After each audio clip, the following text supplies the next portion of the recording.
Teaching is the profession that makes all others possible. Author unknown.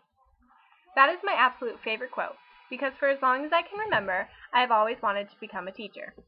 When I was in preschool, I was a teacher's helper in the infant room. I would help look after the kids and set out their snacks. As I got older, I got to work with more than just the infants. I started helping Miss Donna, the toddler's teacher at my daycare. I would skip going outside after lunch in the summers with all the other kids my age and help her put the toddlers down for their afternoon nap.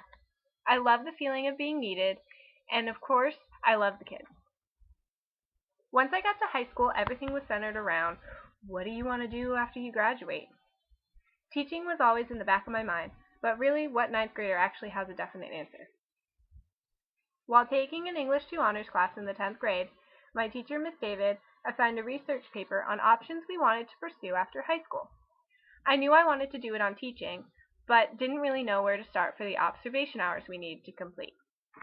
When I asked Miss David, she told me that I could volunteer at Northwest Elementary School, and that they would match me up with a teacher in whatever grade I was interested in. So the next day after school, I met with the volunteer coordinator there, and she set me up with someone who would forever change the way I viewed the teaching profession. Her name was Miss Toro. She taught a kindergarten class at the elementary school. The first day I was in her class, she welcomed me right away and put me straight to work. Her first task was for me to learn all of the kids' names. This is my first goal when the school year starts. You want to give the new students a sense that you really love that they're here and that you notice them, she told me.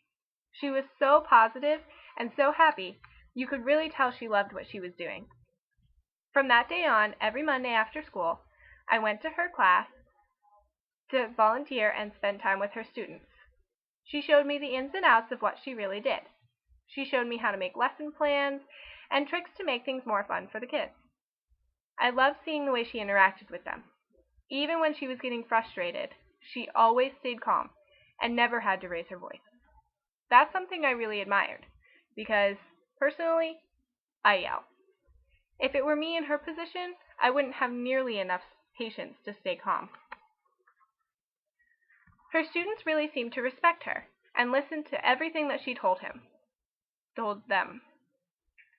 I continued to volunteer for her until I graduated. I met 3 different classes of students, and I can still remember each one of their names to this day. Each year came with its own challenging students and extremely bright ones. I got more involved in actually teaching some subjects and making some of the lesson plans, and giving some of the evaluations. It was great for me to have some hands-on experiences with actually teaching, even if it was on a small scale. Now, as a college student, I'm taking pre-major courses in education. These classes require me to observe a teacher for 15 hours per credit hour. Of course, whenever Miss Toro fits the kind of teacher I need to observe, I go straight to her. If it wasn't for Miss Toro, my passion for teaching might have fizzled out. Everything I have done so far has led me to a career in education, and I have decided that I want to start out in teaching a kindergarten class and work my way to owning my own daycare. I would like to take a second to thank the 3 teachers that really took me under their wings and facilitated my dream to become a teacher. Miss Donna, for letting a 5th grader help you out, even though it probably slowed things down and made a lot more work for you. Miss David, for seeing something in me that merited you to take the initiative to set everything up and get me going. And of course, Miss Toro, for making me feel as welcome as each one of your students and really setting the fire to my passion for teaching. Thank you so much.